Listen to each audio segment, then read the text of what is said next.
ABVP Lok Sabha चुनाव में 543 सीटों पर लड़ेगी चुनाव अमोल। नई दिल्ली। अखिल भारतीय परिवार पार्टी एबीवीपी अपनी विचारधारा के प्रति पूरी तरह समर्पित है कि हम किसी भी भारतीय के साथ जाति, धर्म, क्षेत्र, लिंग या भाषा के आधार पर कोई भेदभाव नहीं करेंगे तथा सभी भारतीयों को प्रोत्साहित करते हैं कि वे अपने नाम के साथ भारतीय शब्द जोड़ें। इससे सभी में एकरूपता का एहसास पैदा होगा और हम सभी भारत और भारतीयता से जुड़ेंगे। इसी दिशा में अखिल भारतीय परिवार पार्टी के राष्ट्रीय अध्यक्ष अमोल भा मदामे भारतीय ने घोषणा कर बताया कि पार्टी 2024 में होने वाले लोकसभा चुनावों में सभी 543 लोकसभा सीटों पर अपने उम्मीदवार उतारेगी। उन्होंने कहा कि पिछले एक वर्ष के अथक प्रयासों से अब तक लगभग 100 उम्मीदवारों का चयन कर चुकी है।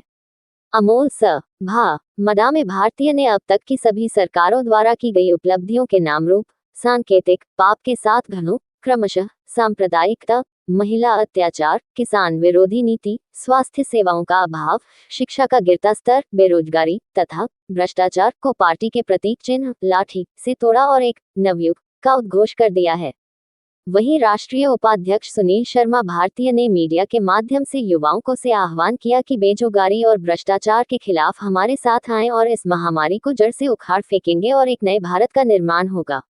देखिए, हमारा कहना यह है कि स्वतंत्रता के बाद इस देश में भारत, भारतीय और भारतीयता की राजनीति होनी चाहिए थी, किंतु इस देश में राजनीति तुष्टीकरण और सांप्रदायिकवाद की होगी। उसके वजह से कॉमन आदमी के जो एजेंडा थे वो पीछे चले गए और कॉमन आदमी यानी भारत का रहने वाला हर एक धर्म का नागरिक, हर एक जाति किस तरीके से आपकी तैयारी तो यही है कि जब हमें दिख रहा था कि ये सभी दोनों मुख्य रूप से दो राजनीतिक दल गठबंधन करते हैं और जनता को आपस में लड़वाते हैं, बताते हैं कि वो तुम्हारे लिए खराब कर रहा है, मैं सही करूँगा, इनका हमसे हट के सारा मैं पर आ गया।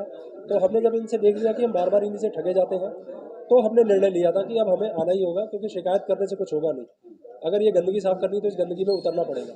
और मुख्य रूप से मेरा तो मानना ये है कि अगर भाजपा से लोग परेशान हैं और भाजपा को गाली देते हैं तो वो भूल जाते हैं कि भाजपा वो वाला पेड़ है जो कांग्रेस जैसी ज़मीन पे खड़ा है।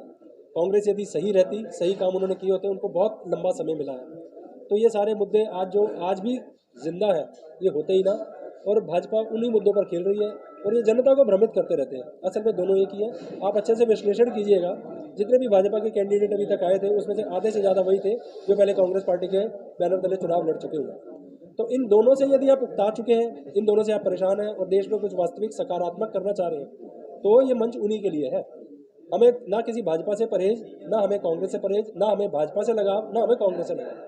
हमारा सिंपल सा मानना है, साधारण से हमारा मत है, इनसे ऊब चुके हो तो हमारे साथ आ जाना और हमें कोई जल्दी नहीं है। हम लोग सभी अपनी राजनीतिक विरासत बनाने के लिए नहीं आए।